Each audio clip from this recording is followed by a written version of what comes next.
Bonjour à tous, aujourd'hui nous allons voir deux fonctions qui viennent d'arriver sous la version 6.5 de Nuendo, qui sont les configurations de Windows et une autre qui s'appelle ShowTrack with Data Between the Locator. Alors on va voir à quoi servent ces fonctions.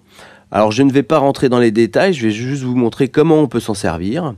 Alors là, moi j'ai l'habitude de mixer tous les morceaux d'un épisode à l'image sur toute une session. Donc évidemment, ça fait beaucoup de pistes comme on le voit.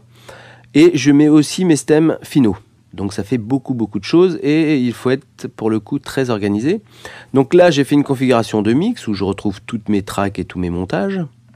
Et de l'autre côté, Mixdef où je vais avoir que mes mix plus les stems que j'envoie.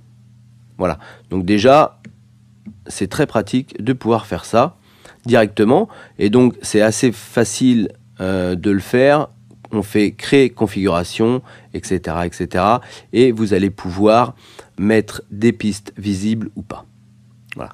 Après, celle qui me tient vraiment à cœur et que j'adore, par exemple, je prends un morceau, par exemple celui qui est ici, où il y a beaucoup de pistes, dont des pistes qui ne servent pas. Voilà, on voit, j'ai beaucoup de pistes qui ne servent pas. Ce que je fais, c'est que je sélectionne mon locateur, mon cycle, je fais une boucle dessus, et je lui dis « Show track with data between », et là, il m'enlève toutes les pistes qui sont vides. Il me prend seulement les pistes où il y a du son.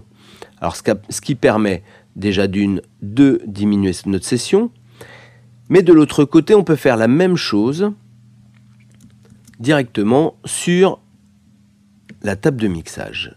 Je vais au même endroit et je lui fais exactement la même fonction et je n'ai plus que mes faders où il y a du son.